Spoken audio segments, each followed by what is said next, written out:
dignos de cada logro.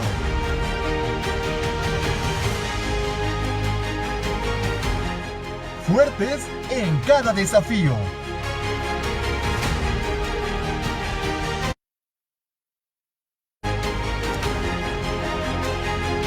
Universidad IEXPRO, 13 años creciendo juntos. Creciendo juntos.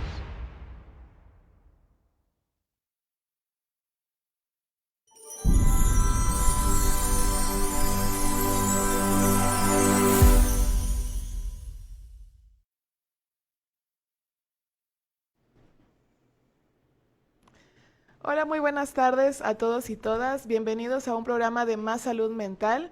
El día de hoy estoy muy contenta de estar aquí porque tenemos un tema muy interesante. Mi nombre es Cintia Alcocer y antes de empezar me gustaría presentar a mi compañero, el maestro Israel Domínguez. ¿Qué tal? ¿Cómo estás el día de hoy? Hola Cintia, muy buenas tardes. Me siento muy bien, estoy muy contento de estar aquí una vez más, sobre todo del tema que vamos a hablar hoy. Sin duda, es un tema muy interesante y muy importante, ya que es un problema que afecta a millones de niños y de niñas alrededor del mundo. Y sobre todo, tenemos la intención de generar esa protección para estos niños y niñas. En este programa tenemos la intención también de identificar y brindar esos factores de riesgos importantes que tienen nuestros niños y nuestras niñas. Así también vamos a buscar la idea de prevenir, proteger y ayudarlos, sobre todo a las personas que están sufriendo o que ya pasaron por la situación. Sobre todo porque el tema que abordaremos el día de hoy es protegiendo a las niñas, protegiendo a los más vulnerables, identificando y enfrentando el abuso sexual infantil. ¿Cómo ves el tema de hoy? Así es, Israel, pues como bien dices, en el programa de hoy pues tenemos también una invitada experta en estos temas que tristemente son temas pues con mucho auge, ¿no? Es una realidad que también tenemos que atender y pues como bien dices, vamos a tener pautas para la identificación, pero también qué podemos hacer desde casa, qué signos podemos observar y como hablábamos hace un momento, a lo mejor estos signos y síntomas han ido evolucionando o se han ido pues ahora sí que adaptando a estos nuevos tiempos, ¿no? Entonces el día de hoy sin duda será un programa muy interesante y pues ¿qué te parece, Israel, si conocemos a nuestra invitada? Me parece muy bien. Adelante.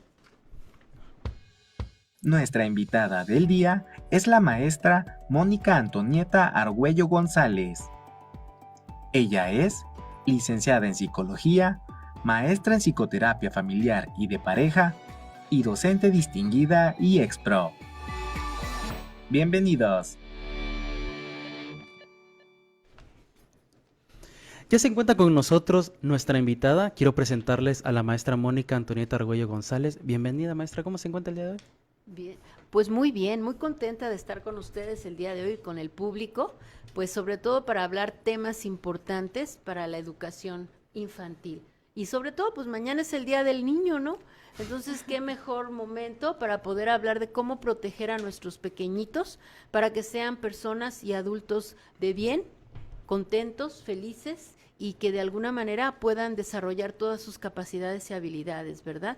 Y Así qué es. importante que como adultos lo podamos saber. Muchas gracias, maestra.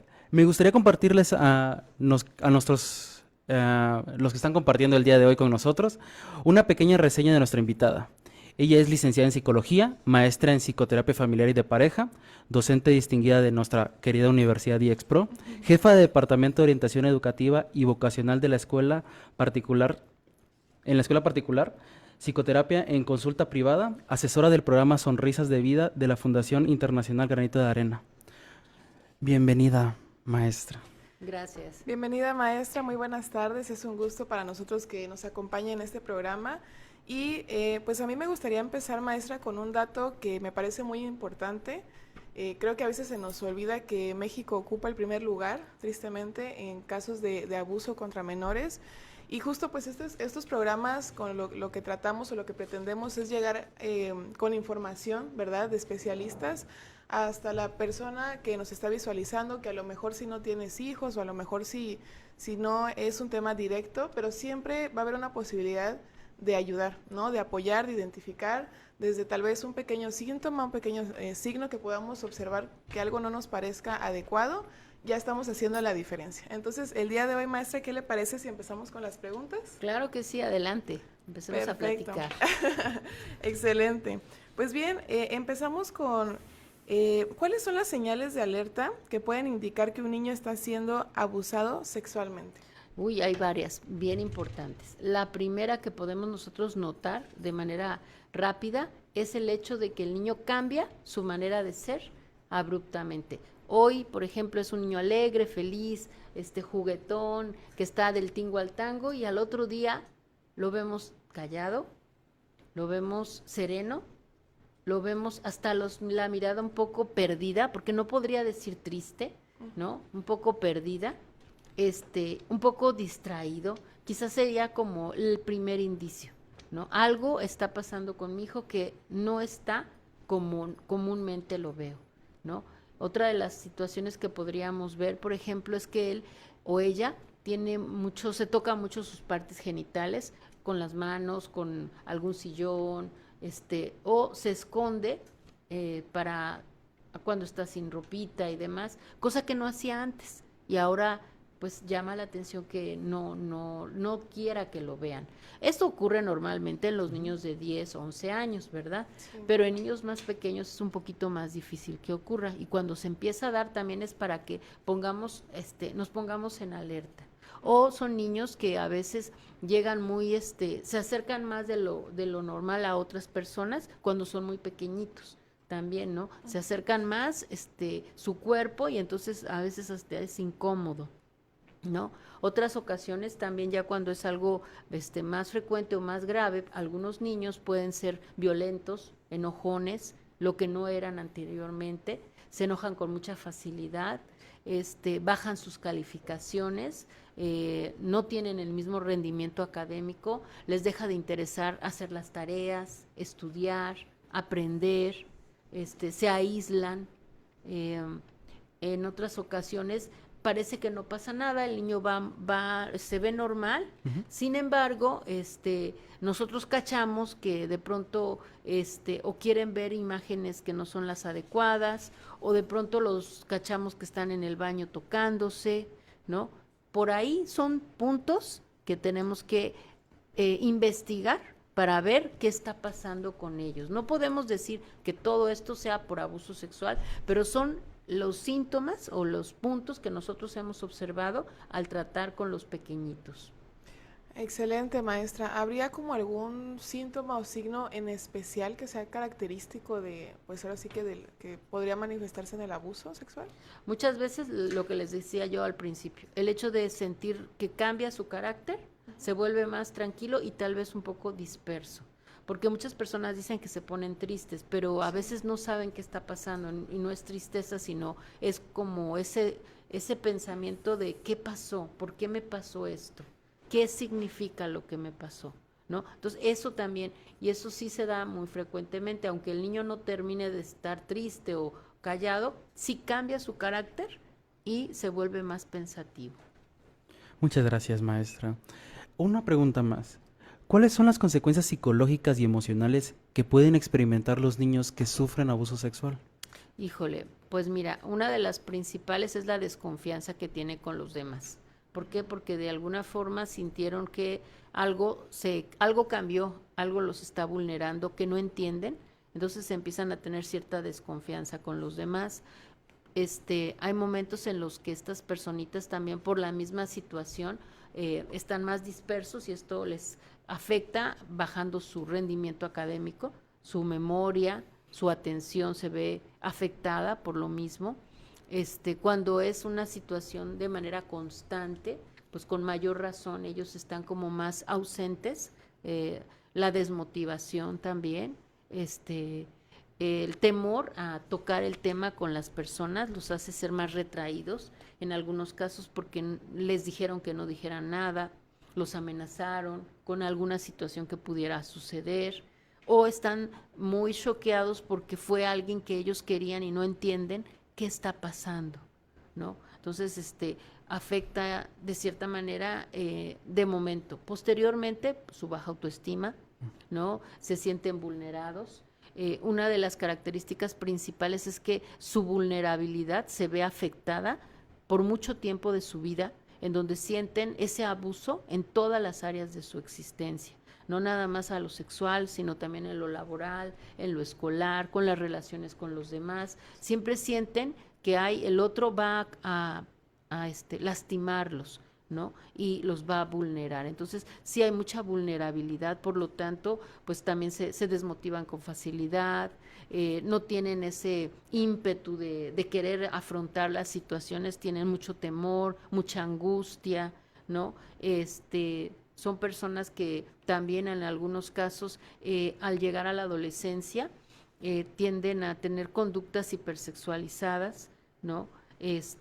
Buscando tal vez encontrar como esa calma en sí mismos, pero no la logran, ¿no? O en otras ocasiones no se hipersexualizan, sino se limitan y son personas demasiado cerradas, ¿no? Que no quieren tener novio, novia, no quieren acercarse al sexo que les hizo daño, ¿no?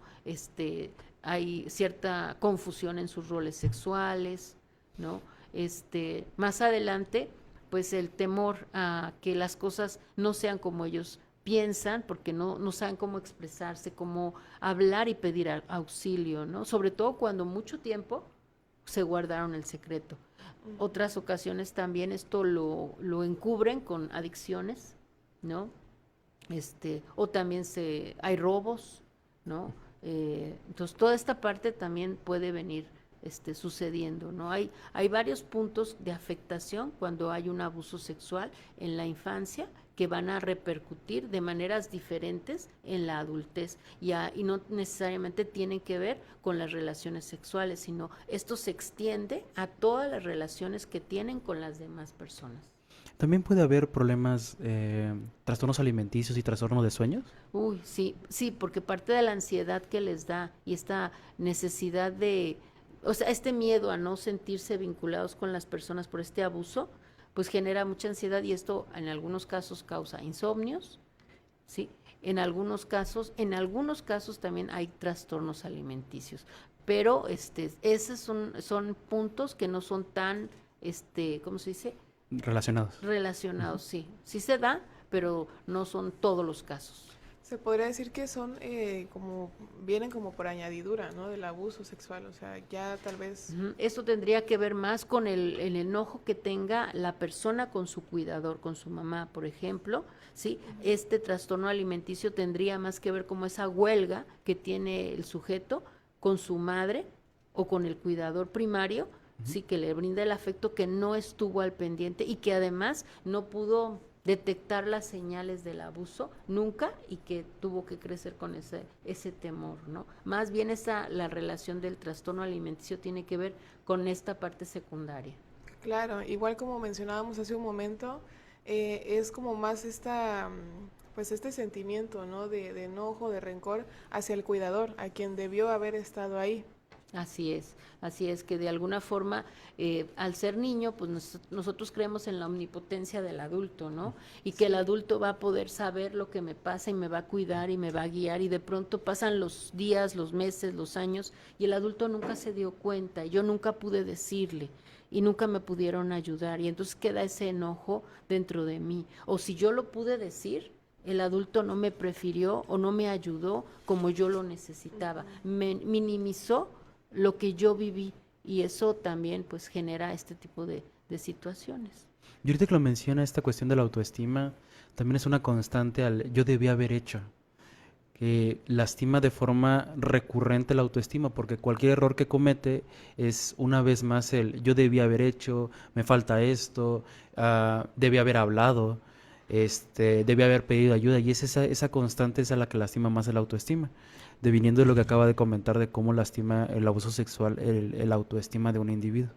Y creo que también entra en el juego pues el tema de la culpa, ¿no? Que es un tema también es importante tocarlo porque creo que es parte de lo que se tiene que trabajar, ¿no? Posteriormente. Así es, sobre todo porque lo que es la culpa genera pues mucha vulnerabilidad en el individuo y genera también el hecho de que pues no hay nadie que me pueda ayudar si no soy yo, ¿no? Y ahí entra la parte de mi crecimiento personal, ¿no? Acuérdense que el yo, pues va creciendo conforme nosotros vamos avanzando y si hay un golpe como pues mi yo que no se pudo defender porque era pequeño, porque no sabía, porque no podía, ¿no? Se siente muy culpable por eso, ¿no? Entonces esa culpa persecutoria pues es la generadora de mucha ansiedad, mucha angustia, adicciones, ideas suicidas, etcétera. Claro, maestra, hace un momento comentaba pues algunos signos, ¿no? Y síntomas que podemos ver en los alumnos. Y quiero destacar esto porque sé que nos ven muchos maestros, muchos docentes. En caso de que existiera una sospecha, yo como docente o como maestro, ¿cómo podría yo acercarme a ese menor, ¿no? Ya sea o adolescente? Vaya, en cuestión a brindar como este soporte o contención y decir, bueno, aquí estoy, pero ¿cómo podríamos acercarnos o abordar si sospechamos de un caso?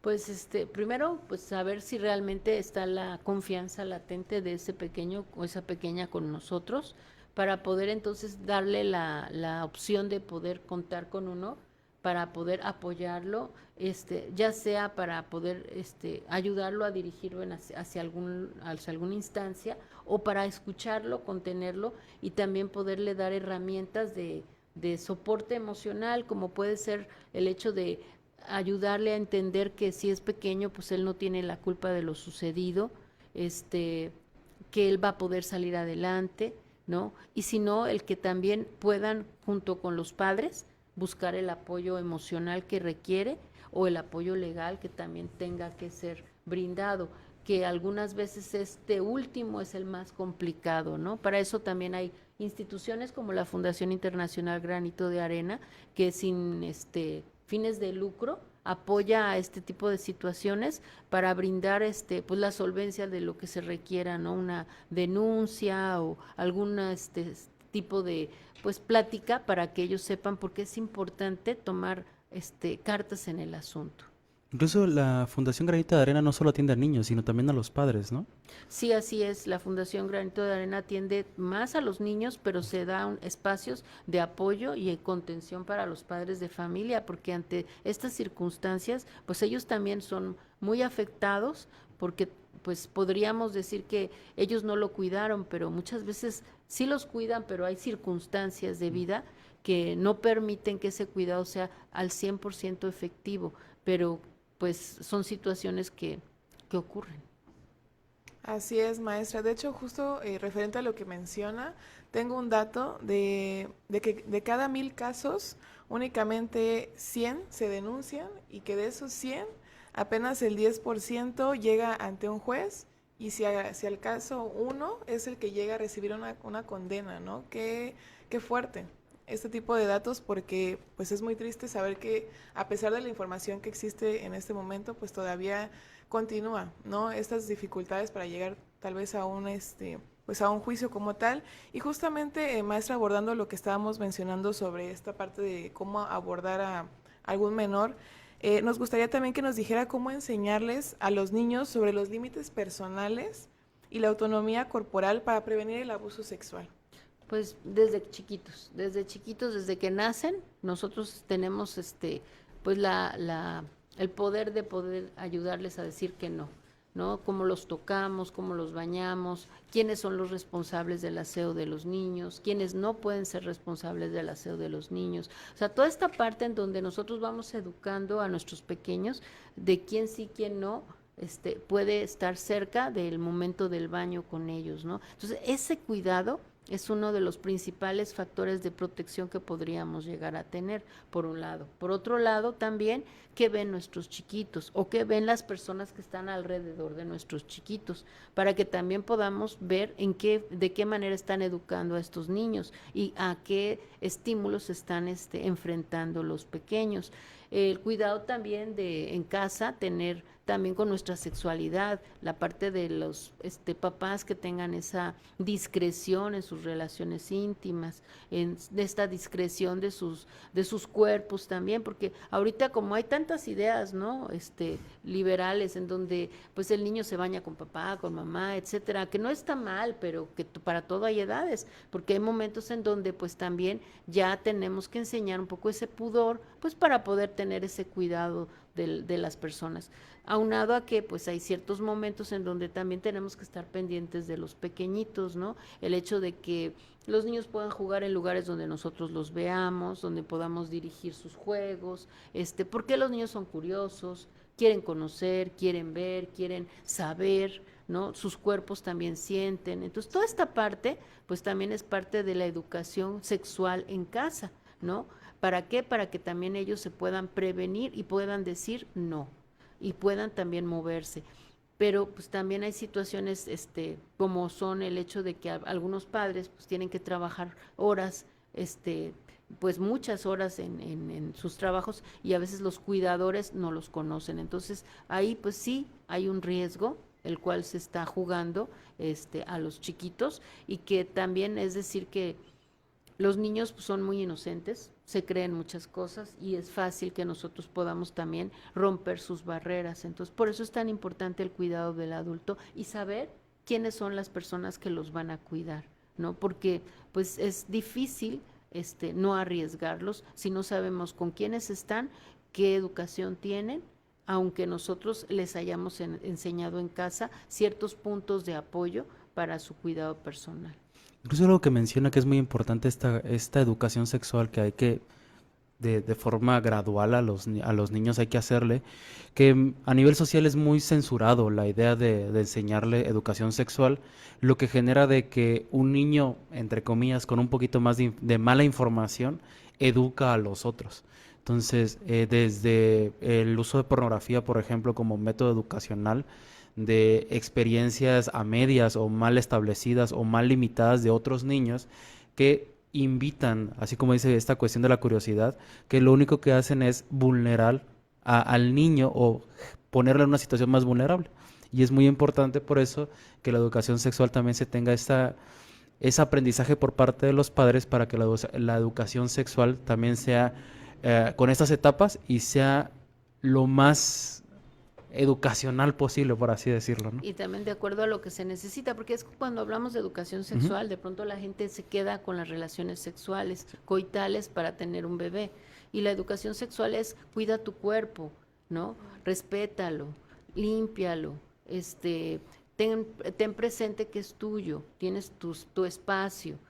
No tienes que compartirlo con nadie más. El hecho de que tus cuidadores principales sean fulano y perengano para poderte asear, ¿no? Y si no se puede asear, entonces se asea mañana, ¿no? Pero esta parte también del exceso de libertad, ¿no? De donde si llega el tío, si quieres yo lo baño, yo la baño, o sea, no. ¿Por qué? Porque para todo hay tiempos y con todos también hay límites. Entonces eso ayuda también al niño a decir, pues no con todos, ¿no? Y hablar de eso, de las partes íntimas, cómo se llaman, también es importante, no quitarle el nombre porque luego no lo entienden, y eso también genera mucha curiosidad y no pueden comprender algunas cosas que nosotros podemos decirles, ¿no? Incluso cómo buscamos, bueno, eso que acaba de comentar es, si tú pones ciertas palabras en Google, por ejemplo, en automático lo dirige hacia pornografía, sobre todo. Entonces, por eso es muy importante siempre tener esta intención de educar de forma correcta a los hijos. Es correcto, y así como menciona maestra, yo creo que también es parte fundamental, sobre todo para el público que nos está viendo, que sepan que informarse es el primer paso, ¿no? De hecho, para pues ya posteriormente saber identificar y pues prevenir, ¿no? Que es el punto de todo esto. Maestra, otra pregunta. En este sentido, ¿qué pueden hacer los padres de las víctimas, en este caso de casos confirmados, ¿no? De manera inmediata cuando ya se sabe que hubo un abuso? Bueno, hay varias acciones, ¿no? La primera es en conocer, bueno, qué pasó y si quieren denunciar o no, si es necesario la denuncia legal o no, ¿no? Es importante. Este es un delito que se persigue desde que se pone la denuncia y no se deja.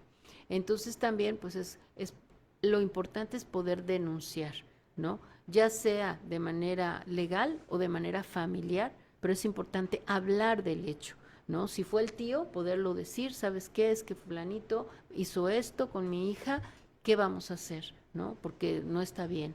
Y que se entere sus familiares. ¿Por qué? Porque este tipo de denuncia familiar también alerta a que pues algo está pasando podemos ayudar a la persona que está infringiendo en el delito y también limitamos su actuación, porque al final puede ser una persona que esté lastimando a más personas, y no solamente a la que está denunciando en ese momento, ¿no? La denuncia legal, pues porque a veces también estos delitos necesitan de un castigo mayor, ¿no?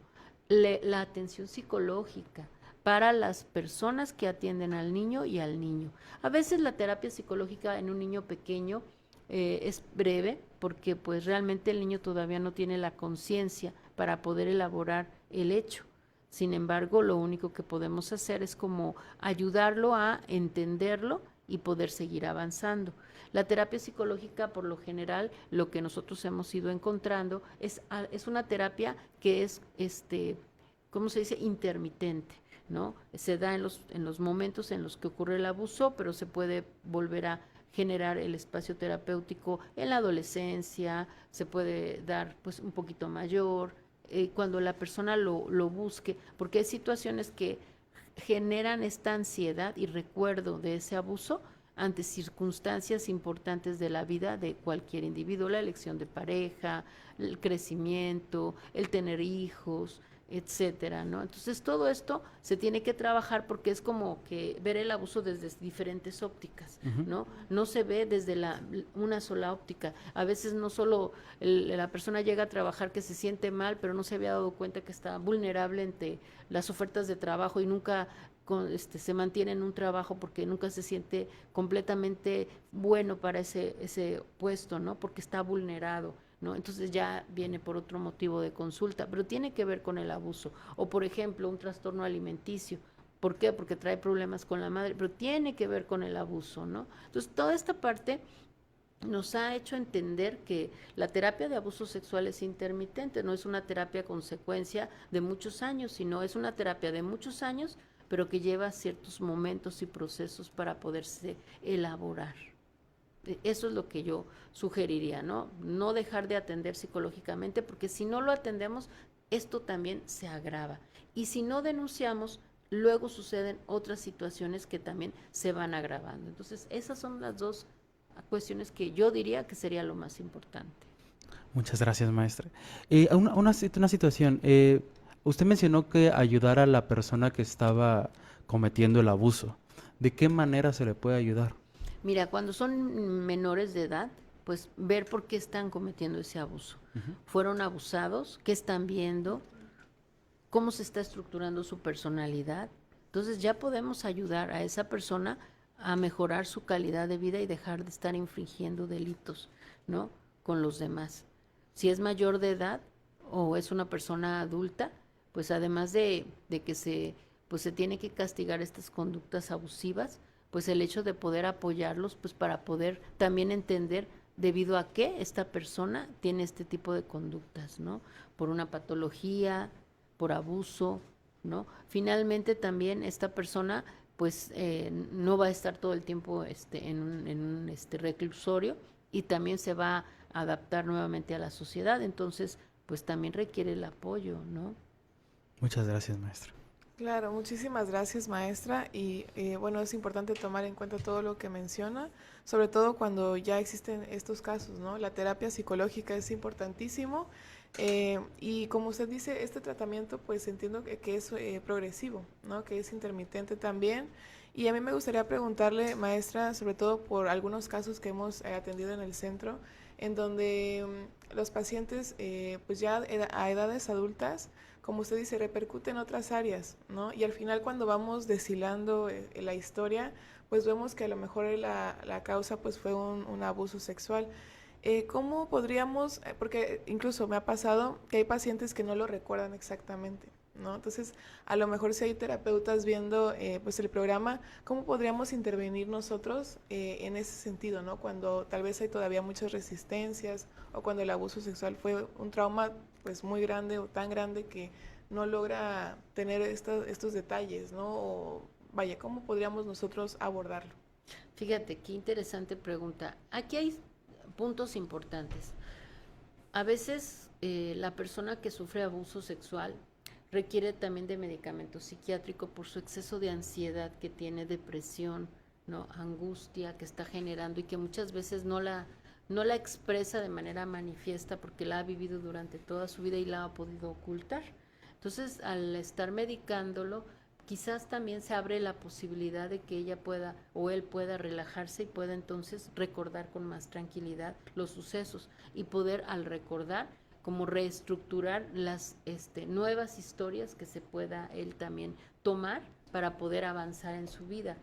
Esto es algo que en lo que es el abuso sexual infantil no podemos ser tan intrusivos porque sería nuevamente abusar al individuo. O sea, el abuso sexual infantil tiene mucho que ver con la intrusión que hace el otro de un área de tu persona física y mental que no estaba capacitada para poder vivir esa experiencia.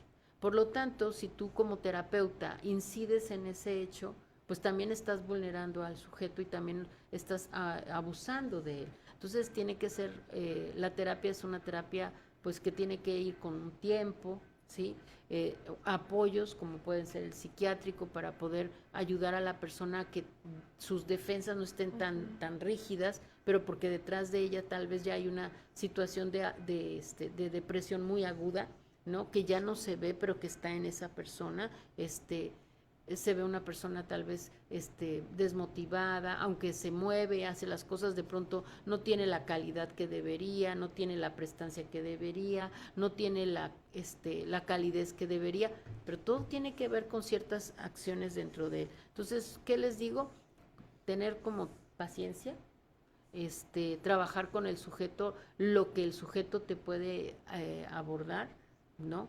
Y ir clarificando con él, ir haciendo un buen diagnóstico inicial, medio, final, porque a veces los diagnósticos no salen a la primera. Sí. Te tienen que tener, las personas con abuso sexual infantil temen mucho a vincularse de manera rápida con los terapeutas, porque temen a que los dejen, que los abusen, que no les crean, porque mucho tiempo así lo vivieron. Entonces, les cuesta mucho trabajo esa parte, por eso tenemos que tener tiempo, tenemos que darles su espacio, tenemos que hacer un buen diagnóstico, porque también ya pueden tener algunos diagnósticos relacionados, ¿no? Entonces, toda esta parte es la que tenemos que caminar con paciencia. Por eso el abuso sexual infantil es tan delicado, precisamente, porque no es una terapia breve, sí, que claro, podamos nosotros abordar en 10 sesiones, y dejemos al chico, como dicen algunos, bien hechecito, ¿no? Ya, listo. No es así. Es una terapia de tiempo, es una terapia intermitente, es una terapia en donde vamos a ir como solucionando algunas problemáticas del sujeto y donde vamos a reconstruir lo que la persona piensa de sí misma y su vitalidad personal. Muchas gracias. Excelente, maestra. Y bueno, ahorita que abordando también esto, en cuestión a los niños decía que es más breve, ¿no? Este tratamiento. ¿Cuál sería el papel en este caso, de los cuidadores? No sé si de los papás, pero sí de los cuidadores o de los tutores en este tratamiento. O sea, ¿cuál sería su intervención? Pues principalmente entender cómo tienen que educar sexualmente y cómo tienen que abordar las conductas sexuales que puedan ocurrir en los niños o las conductas de ansiedad de los niños. ¿Para qué? Para que de alguna forma este abuso no se repita de manera constante y también la ansiedad de los padres no sea tan recurrente, ¿no? Porque la culpa de no haber estado para cuidarlos es muy fuerte, ¿no? Y la angustia por no saber qué hacer ante ciertas acciones que los niños empiezan a hacer, también detona conductas que van alterando la relación entre ellos y también la forma en la que el niño va aprendiendo que lo que le pasó fue no bueno o muy malo, ¿no? Entonces, mucho del trabajo terapéutico con niños es trabajar con el niño y trabajar con los padres. ¿Para qué? Para que los padres en casa vayan regulando la conducta del niño y en la terapia vamos ayudando a afrontar y a darle algunas técnicas de estructura personal. Pero papá y mamá son básicos porque ellos son los que se van a quedar con el niño todo el tiempo. Excelente, maestra. Muchísimas gracias. Y pues, si les parece bien, vamos a pasar a una sección de Pregúntale al especialista. Me parece muy bien.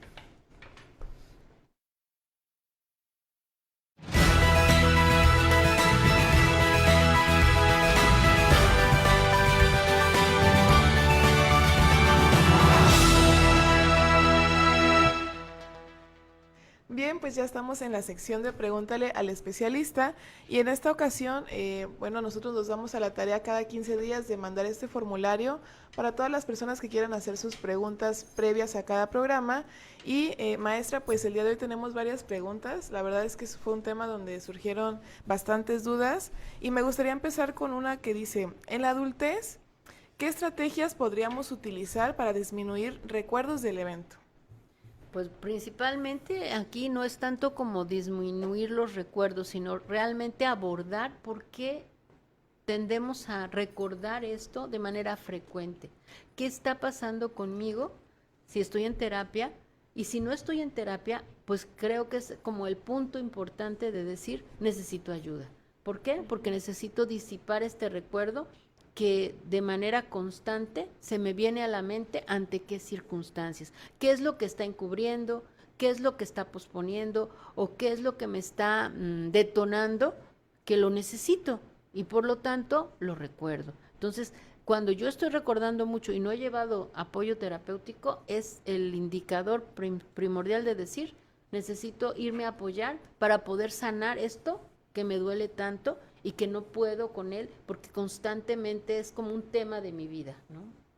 Excelente. Incluso nosotros recomendamos en todos nuestros programas el hecho de la atención terapéutica como parte recurrente de algún problema personal, no necesariamente abuso sexual, pero la terapia es parte integral de nuestro autocuidado y hay que recomendarlo de forma constante. Muy acertadamente, maestra. Tenemos otra pregunta que dice, ¿la hipersexualización está generando que se agudice más el problema del abuso sexual en los infantes?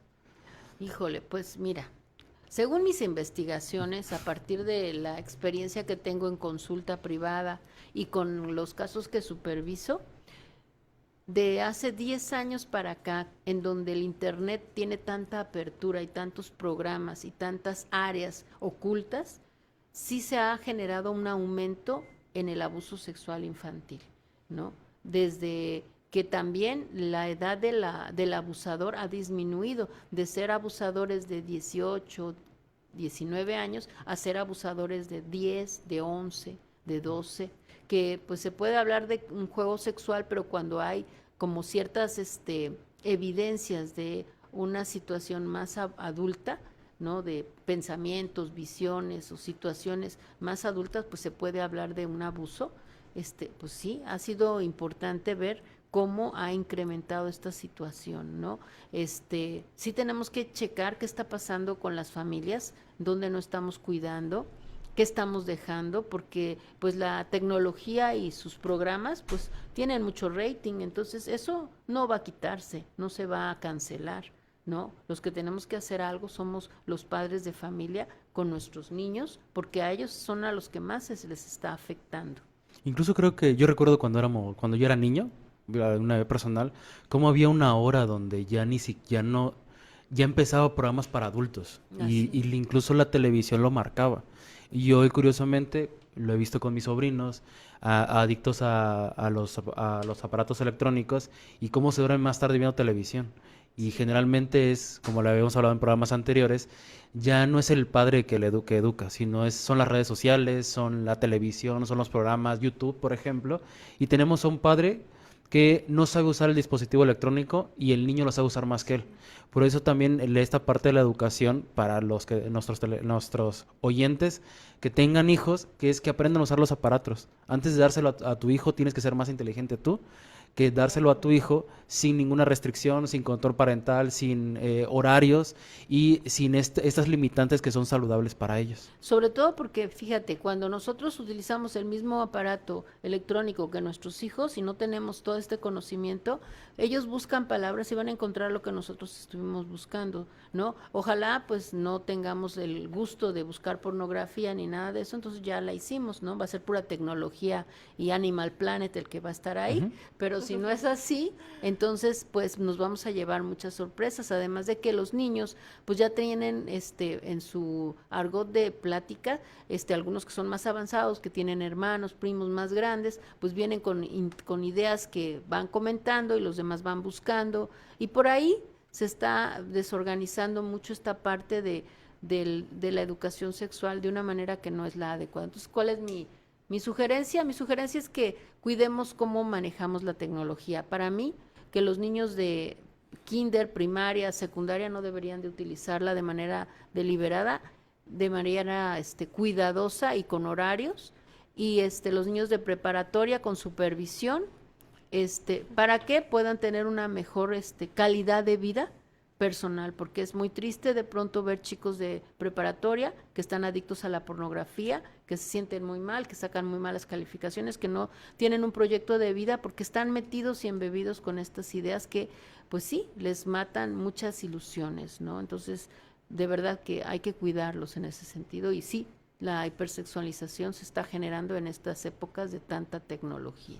Excelente, maestra. Y también comentar, creo que es importante no dejar pasar que hay muchos programas que incluso pareciera que son para niños, pero que no lo son.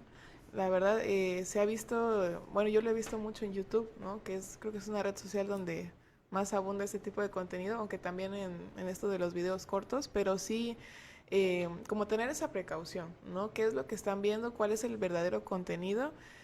Porque ya creo que incluso los tiempos donde vivimos actualmente, pues ya se recurre también a encubrir, ¿no? O llegar de diferentes formas hacia puntos que pues evidentemente no son para menores, ¿verdad? Y maestra, la siguiente pregunta sería, ¿qué medidas se pueden tomar a nivel comunitario para prevenir y combatir el abuso sexual infantil? Pues sobre todo yo creo que hay algo que a mí se me ocurría también, es este tipo de escuelas para padres, estas asociaciones de padres en donde podamos como poner estas reglas, ¿no? De apoyos entre nosotros, no celulares, apoyar que sobre los programas, que sí, que no, el poder regresar al punto de los programas a tal hora, pues son programas para adultos, los comerciales en ese horario son para los adultos, los otros son para niños, no se informaba sobre el tabaco, no se informaba sobre el alcohol, no, o sea, muchas cosas que se deben de cuidar, y pues nosotros, ¿no? Sobre todo el manejo de los aparatos de sonido, de los aparatos electrónicos, pues acercarnos a fundaciones como la de Granito de Arena, quizás para que los grupos de padres que se puedan reunir puedan aprender acerca de lo que es la sexualidad infantil, la educación sexual en casa, las mejores relaciones de comunicación entre padre y madre o entre los cuidadores para poder educar mejor a los niños. Yo creo que sería creo que está temblando. Sí, no sé si nos movemos. Sí. Creo que sí. Esperamos la indicación.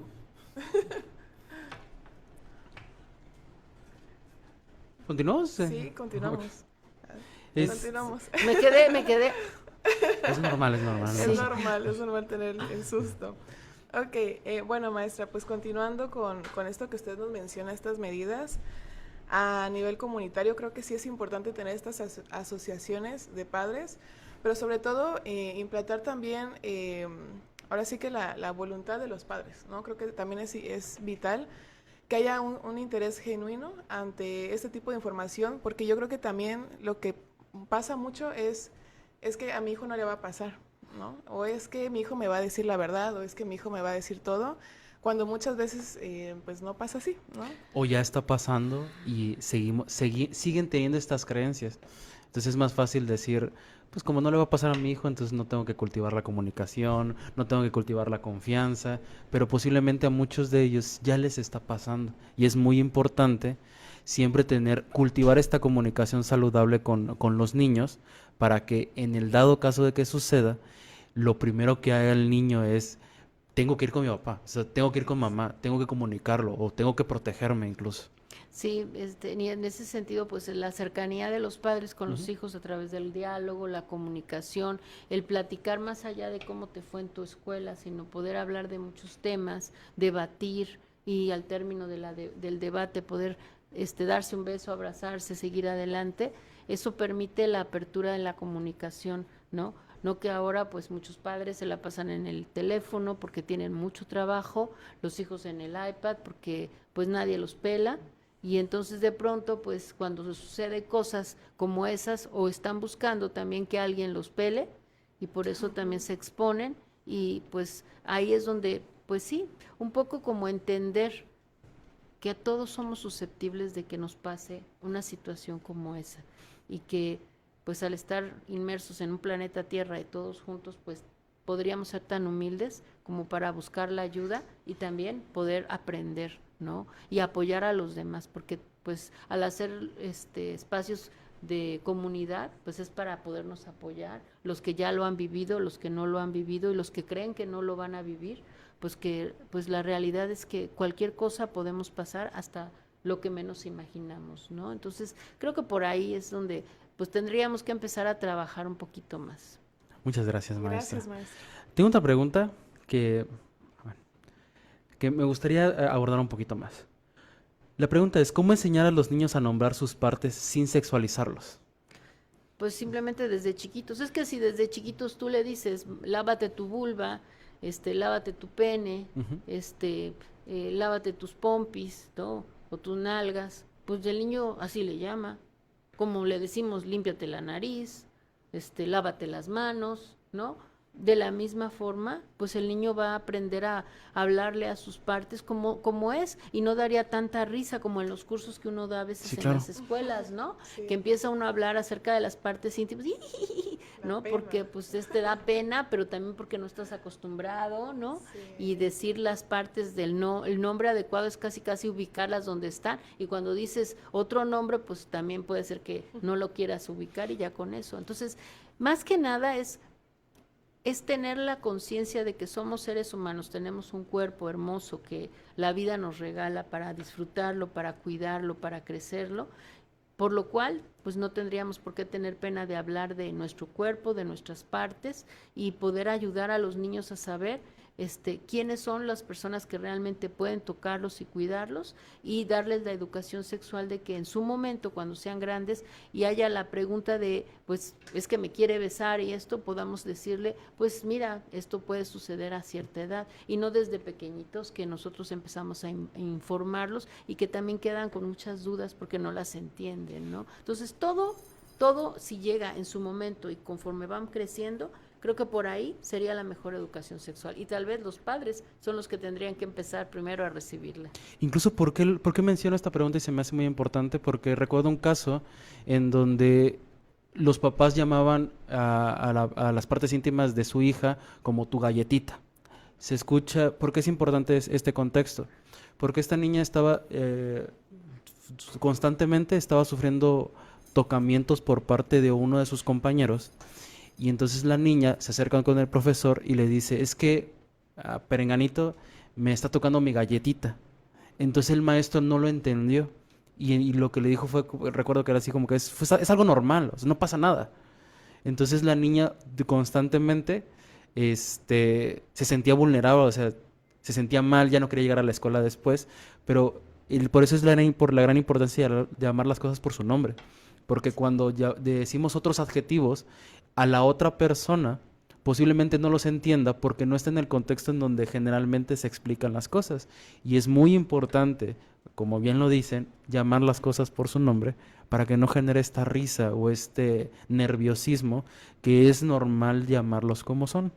Así es, y esa es la malinformación que tenemos desde muy pequeños, y no lo tiene solo una familia, lo tenemos muchas familias, y en Latinoamérica nos ha costado mucho trabajo romper ese tabú de lo sexual para aperturarlo y pues tener una mejor educación sexual, porque finalmente la vulnerabilidad, las circunstancias están en todos lados y estamos latentes para vivirlas. Lo importante es qué podemos hacer para aminorarlas y poder tener una mejor comunicación con nuestros pequeños. Incluso estos nombres de las partes íntimas son censuradas en redes sociales. ¿Sí? Entonces, por eso es muy importante normalizarlas para que no se usen en tono de burla, en tono de grosería, porque ya incluso las redes sociales usas una palabra en específico y te la censuran. Sí, y Exactamente. yo todavía no he entendido por qué la censura, si hay tantas cosas más feas que podrían censurar, ¿no? Pero bueno, Pero bueno. estos son los dobles mensajes. Así es, maestra. Y yo creo que también, ahora sí que para complementar, creo que también va de la mano con el prejuicio, pues, de los adultos. O sea, a lo mejor los niños ni siquiera pasa por su cabeza que esto puede ser un motivo de burla o de nerviosismo, como decimos, sino que es parte de propio, ¿no? De la cultura y de cómo nos han enseñado generación, pues, con generación. Y creo que sin duda es tarea de todos, pues, empezar a romper, como usted dice, romper esos estigmas, ¿no? Sobre todo. Otra pregunta que nos hacen llegar, maestra, dice, ¿de qué manera se debe corregir a las personas que tienen acciones no aceptadas por los padres del menor? Ejemplo, soy tu tía, dame un beso cuando el niño no quiere. Pues principalmente el que nosotros podamos observar, por ejemplo, no podemos limitar las acciones sociales de saludar o de despedirnos, ¿no? Pero también hay momentos en los que nosotros podemos observar que el niño tiene desagrado por ciertos adultos, ¿no? La pregunta sería ¿por qué? ¿No? Y por ahí pues nosotros tener esa supervisión, no es decir, no le beses no porque no quieras no puedas saludar de beso, pero también hay de besos a besos, ¿no? Sí. Entonces también pues nosotros observar, ¿no? Cómo es que lo está agarrando la tía, cómo es que lo agarra el tío, y quizás eso es lo que le desagrade, ¿no? Quizás alguna vez me decía una paciente que un tío que tenía que no le gustaba para nada saludarlo era porque ella se acercaba y cuando lo abrazaba para saludar le rozaba las pompas, ¿no? Entonces le decía a su mamá que no le gustaba saludar al tío, ¿no? Y la mamá nunca lo entendía, ¿no? Sí. Y pues siempre le decía, ve a saludar a tu tío, y era para ella muy frustrante, ¿no? Entonces también por ahí, si a mí me dicen, yo tengo que voltear a ver cómo están saludando a mi hijo, porque tal vez la forma de saludar no me está gustando, que le da un beso muy cerca de la boca, o que lo toca de una manera que no le gusta, lo abraza muy fuerte, ¿no? Y entonces ahí pues también poderle decir, bueno, lo puedes saludar de lejitos, hola tío, no te acerques si no quieres, pero saluda, ¿no? Porque también las reglas sociales se han roto precisamente por esto, ¿qué hago, qué no hago, no? Y así los papás como que mejor no saludes, no, es que es parte de la cortesía normal y del ser humano, pues el podernos brindar una sonrisa, saludarnos, pero también es cierto que si hay algo que me molesta, yo como papá tengo la responsabilidad moral y de voltear a ver qué está pasando, por qué le está molestando a mi hijo, ¿no? ¿Qué es lo que no le gusta? Es como hay una imagen por ahí en internet que dice que si algo que si te incomoda darle un beso al tío en este caso, ¿no? ¿Por qué recibir al tío en ese sentido? O sea, cambiar la perspectiva, ¿no? Así es. Justo de que algo está pasando. Exactamente. Tenemos un comentario. Dice, durante la infancia, Lorena vio el pene de su tío. Él le dijo que así tenía el ombligo, porque estaba acostado y cubierto con las cobijas de su abuela. Pero en varias ocasiones le pidió que lo tocara y así fue incrementando hasta llegar él a amenazarla con golpearle si decía algo. ¿Qué se puede hacer en estos casos? Pues ahí hay un abuso sexual franco, pues es denunciar lo que está haciendo este señor con su niña. Esto es lo más difícil, porque a veces si es mi hermano el que está abusando de mi hija, yo no lo puedo creer, ¿no? Pero también es importante poder romper este tabú y decir, a ver, ¿por qué estás haciendo esto, no? ¿Qué te pasa, no? Y poderlo decir con las personas que sean necesarias, pues porque tal vez no solamente está pasando con una pequeñita, tal vez ha pasado con otras personas más, y esta persona quizás requiera de algún otro tipo de situación, como una denuncia, porque pues lo que está haciendo no está nada bien, ¿sí? Y su atención terapéutica, pero sí, la denuncia es parte de que es un adulto que está abusando de la inocencia de un menor, ¿no? Y no nada más a nivel sexual, sino está generándole violencia. Entonces todo esto pues es importante de denunciar, ¿no? Y no quedárselo callado y denunciarlo con la familia. También esto es muy muy delicado, fíjense, porque a mí me ha tocado mucho vivir situaciones de este tipo y se rompen las familias, ¿no? Se rompen, pero pues a veces es preferible que se rompan a que se rompa más tu hijo o tu hija. Exactamente. Mi humilde opinión. Claro que sí, maestra, definitivamente. Y otra de los comentarios que nos hacen llegar, dice, una menor ha presentado conductas que se prestan a pensar que ha visto tener relaciones a uno de los progenitores con otra persona y ha sido evidente porque la niña en más de una ocasión se ha tocado de una manera como si fuera un adulto. Y en lo personal es alarmante porque ella está presenciando algo que a su corta edad no corresponde.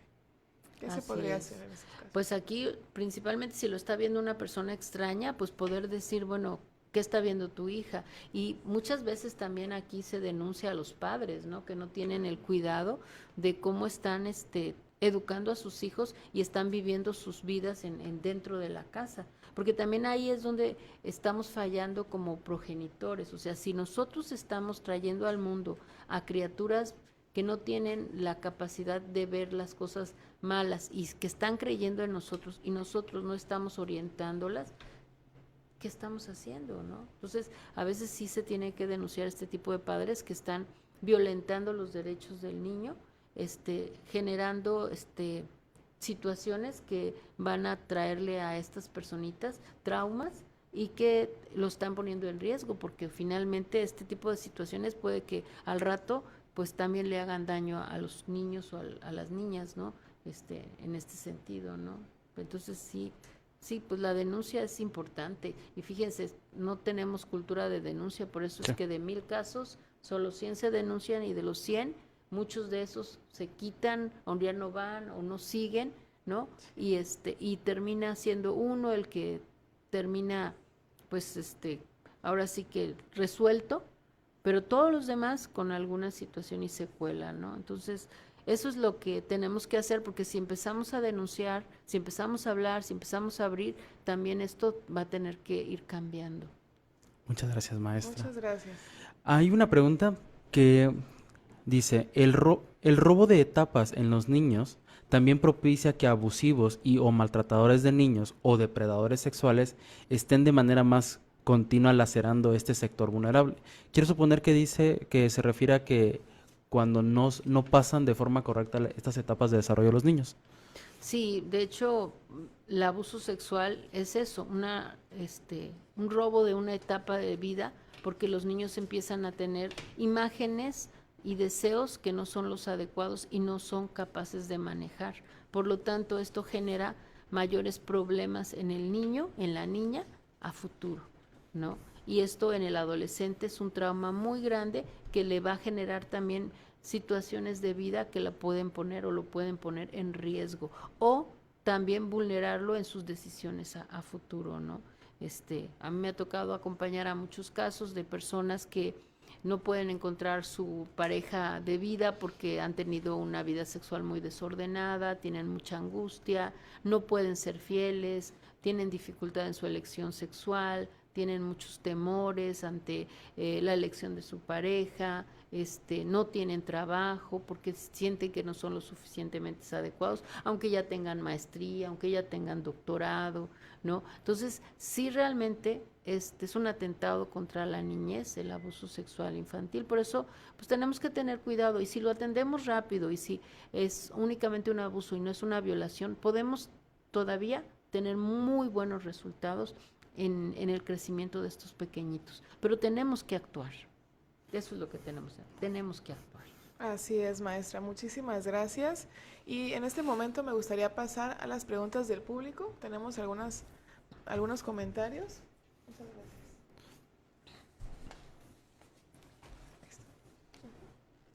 Empezamos Adelante. con Cecilia Cedillo. Dice, ¿cuáles son las señales o las posibles señales de un abuso en un menor de 3 años? Que se toque sus partes genitales, que busque estar frotándoselas con las personas de manera constante, que ¿cómo se llama? Que esté muy irritable, y sobre todo, principalmente son este tipo de conductas, se tocan mucho sus genitales, ¿no? También si sospechamos, bueno, si se llega a sospechar o sospechamos de que un niño está siendo abusado sexualmente, también la visita con un médico puede esclarecer que hay un cierto tipo de abuso. En algunos casos el abuso no tanto, porque a veces no hay el tocamiento al menor de manera que deje alguna secuela, ¿no? Solamente en las violaciones sí podemos nosotros acudir a un médico, porque pues van a haber lesiones obvias que están sucediendo en el ano, en la vagina, sí, en el pene, ¿no? Pero sí pues pudiera ser que como para descartar una posible violación o un acto más agresivo, poder asistir con el doctor. Pero sí, si vemos que el niño se toca mucho, el niño busca estar frotándose el cuerpo en alguna área, pues sí es como para pensar qué está pasando con él, ¿no? Excelente. Cecilia Galindo nos vuelve a preguntar, ¿cómo identificamos si una madre fue abusada en su infancia y cómo podemos ayudarla? Pues mira, principalmente una señora que haya sido abusada en su infancia, pues a veces es muy ansiosa, ante la cercanía, ante estar solo con alguna persona, se pone muy, muy ansiosa, no le agrada. A veces son neuróticas, muy irritables, porque como no lo hablaron, se quedó eso y se vuelven muy neuróticas. He tenido pacientes que presentan una depresión grave, y que también por lo mismo, como no lo han expresado, pues esa depresión está ahí y pareciera que queda velada. Son otras cosas y otras causas, pero es el abuso sexual infantil. Buscar apoyo, porque pues también al tener a sus hijos se vuelven muy sobreprotectoras, muy ansiosas, se angustian con mucha facilidad, y eso no permite una buena educación sexual ni de vida con sus niños, ¿no? Y una buena relación con su pareja. Muchas gracias, maestra. Muchas gracias. Y Fer Marín nos dice, como docente, ¿cómo abordar estas situaciones cuando las detectamos con los padres? Pues, híjoles, es bien delicado porque dentro de lo que es la escuela, muchas veces nosotros no tenemos toda la potestad de poder decir verdades a los padres de parte de los niños, ¿no? Podemos decirlas, pero pues con la salvedad de que no nos crean, ¿no? Entonces, a veces lo que tenemos que hacer es como pues acompañarnos de nuestros directivos o de las personas que tengan la capacitación, por ejemplo el psicólogo de la escuela, y poder comentar lo que se está observando en el niño o en la niña, o lo que el niño o la niña están necesitando, ¿no? Pero sí es complicado porque muchas veces los mismos padres no aceptan la situación, o son personas cercanas a los padres que los mismos niños saben que no van a hacer ninguna situación en pro de ellos, ¿no? Es delicado, pero pues lo más acertado sería abordarlo y pues abrir este caso para que los padres se hagan cargo, ¿no?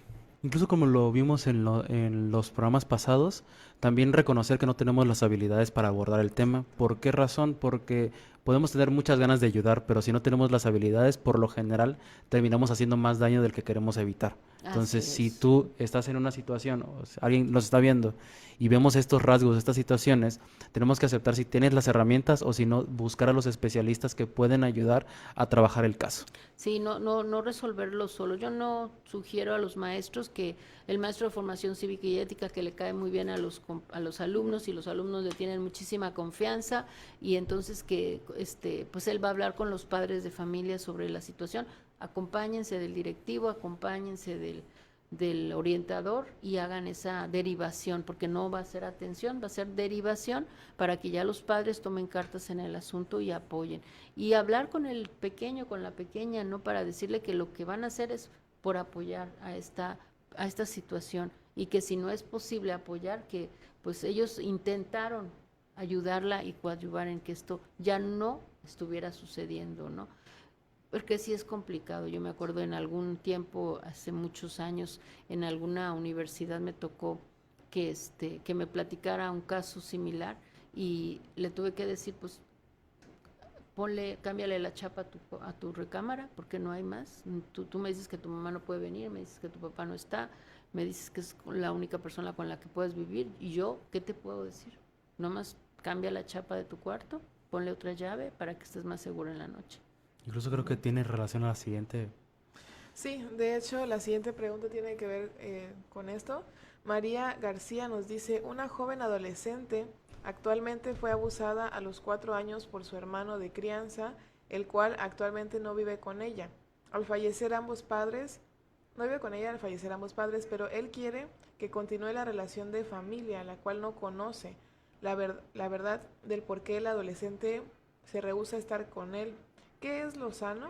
Además de sanar con ella con terapia, ¿es sano que la familia conozca la situación? Porque ha habido otros casos de abuso por el mismo abusador dentro de la familia. ya habíamos platicado esto antes. Para mí es muy importante que si ustedes no quieren denunciar legalmente, que sería lo más sano, por lo menos la denuncia familiar es importante porque algo se tiene que hacer y la persona también tiene que entender, ¿no? Porque si seguimos callando, los abusos siguen dándose constantemente y no van a terminar. Y entonces también las víctimas se siguen sintiendo víctimas. Entonces tenemos que abrir para que las víctimas puedan sanar, buscar sus espacios de terapia y también la persona pues puede entender que lo que está haciendo está mal y busque el apoyo necesario y si es lo legal también para poder pues ahora sí que instaurar en él el super yo para poder tener la conciencia de lo que está haciendo mal, pues ni hablar, la parte legal será la que lo va a instaurar. Exactamente, maestra. Muchísimas gracias. Y pues también uno de los objetivos que buscamos a través de este programa es dejar recomendaciones del tema que se abordó. Entonces nos gustaría mucho, maestra, que nos regalara pues justamente los últimos comentarios sobre lo que vimos en el transcurso de este programa. Claro que sí. Pues principalmente el abuso sexual infantil es una situación que daña permanentemente la emocionalidad y la psicología del individuo. Esto puede causar trastornos leves como graves, como trastornos alimenticios, conductas adictivas, tabaco, alcohol, droga, sexo, pero que para que nosotros podamos pues trabajar con ello y buscar que se pueda evitar, pues principalmente es que los cuidadores, los padres estén muy al tanto de los hijos, sepan con quiénes se relacionan, sepan con quiénes están dejándolos, puedan tener cuidado de los dispositivos electrónicos, tengan horarios de acuerdo a las edades para poder utilizarlos, la autonomía o la libertad de uso, pues es hasta que haya la mayoría de edad, la cercanía, la comunicación va a brindarles a ellos como padres de familia la posibilidad de ayudar a sus hijos, el denunciar las situaciones de abuso para que no se sigan llevando a efecto y no también se lleven a efecto con otros integrantes de la familia o del barrio, porque no nada más son la familia, sino también algunas personas que dejamos entrar a las casas. Tengamos cuidado con los indicios de un abuso, cambios de conducta, conductas agresivas, tocamientos indebidos en edades que no son las adecuadas, masturbaciones en edades que no son las adecuadas, para atenderlos. La atención psicológica es primordial y en algunos casos la atención psiquiátrica también va acompañada y de la mano. Y la denuncia social, que va a permitir también sanar a la familia y al individuo en una área de sus vidas, no en todo, pero en una área de sus vidas sí. Muchas gracias. Muchas gracias, maestra. Estoy seguro que estas recomendaciones serán de gran ayuda para las personas que nos están viendo. Y me gustaría para finalizar que diera unas últimas palabras para despedir nuestra emisión. Pues muy agradecida por la invitación del día de hoy. Un saludo muy grande a todos los niños porque mañana es su día. Cuídense, quiéranse, son lo más valioso que tiene México. Y pues muy agradecida de poder hablar de este tema, sobre todo para las familias. Yo soy terapeuta familiar, tengo un programa para familias, precisamente buscando que las familias puedan tener una mejor comunicación, una mejor relación y puedan educar de mejor manera a los niños que van a ser nuestro futuro. Los adolescentes de hoy son los adultos que nos van a cuidar, o por lo menos a mí que ya tengo 50 años, ya cuando sea viejita. Entonces quiero que sean personas de bien, que sepan manejar su vida, su violencia, su agresividad, su ansiedad, que sean personas alegres, optimistas. Entonces, pues yo creo que lo más importante es que en la familia haya pues esa posición de comunicación y afecto, ¿no? Es la invitación para todos. Cuiden a sus familias. Muchas gracias, maestra. Muchas gracias, maestra. Y de parte de la universidad, le queremos brindar un reconocimiento. Gracias. Si me permite leerlo. La Universidad IEXPRO otorga el presente reconocimiento a la maestra Mónica Antonieta Argüello González por su destacada y valiosa participación en el programa de Más Salud Mental para Todos, con el tema Protegiendo a los más vulnerables, identificando y enfrentando el abuso sexual infantil, realizado en las instalaciones de la Universidad IEXPRO en Tuxtla Gutiérrez, Chiapas, el día 29 de abril del 2024. Le hago entrega, maestra. Muchísimas gracias. Gracias a usted, maestra. por aceptar nuestra invitación. Ojalá que podamos tenerla nuevamente. Fue muy agradable platicar con usted, compartir el espacio. Y pues igual para las personas que nos vieron el día de hoy, muchísimas gracias por acompañarnos y sobre todo hacer hincapié en esto de la prevención, de ser muy observadores, de cuidar a los niños, a las niñas, a nuestros adolescentes, sobre todo porque estamos en tiempos pues complicados donde esto siempre va a encontrar una nueva forma, tristemente. Entonces, qué mejor que empezar con este tipo de programas, consumir este tipo de contenidos, qué bueno que nos ven. Y invitarlos para nuestros próximos programas. Recuerden que nosotros realizamos Más Salud Mental para Todos cada 15 días y de hecho el lunes 13 de mayo vamos a tener el tema Renacer, acompañamiento en la muerte gestacional y duelo. Va a estar muy interesante, no se lo pierdan. Y Israel, algunas palabras para despedirnos el día de hoy. No, muy contento por nuestra invitada y gracias por vernos y nos vemos dentro de 15 días, maestra. Excelente, claro que sí. Muchísimas gracias, maestra. Gracias, Israel. Y nos vemos en el próximo programa. Muchísimas gracias. Hasta Muchas luego. gracias. Chao.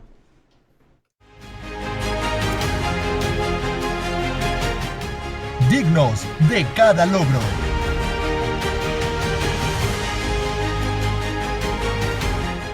Fuertes en cada desafío.